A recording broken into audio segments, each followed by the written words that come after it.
आज आम प्रदीप भाईना झील एंगेजमेंट करने बुलर आउ ट्राभेलर भड़ा कर पाखापाखि 27-28 जन बाहर आ समस्ते देखिपे बेस हस खुशी बाहर बाटर जीवा समय मौसम खराब हेतु प्रबल वर्षा और पवन जो तीनोटी जगार गछ पड़ा दुईटी जगार गछ को आम एपट सेपट कर पार हो पलि आसिलु किंतु 3 नंबर जगार बहुत बड़ गछटे पड़ा तेणु आम हटई पार्लुनु पड़िशा गाँव रु गोटे कुराड़ी मागी से हाणाहुणी कर आम जमती सेमती सेठू पार हो गलु।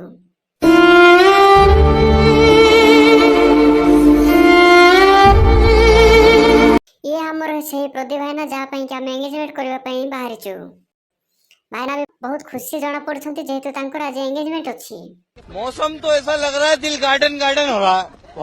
oh my God! आम से गाँव में पहुंचला समस्त विषय कथबार्ता सरला एंगेजमेंट सरला विदाय देवा समय आम निज सांस्कृतिक अनुजाई आमको नाच गीत द्वारा विदाय देले आप निजे देखी पारे।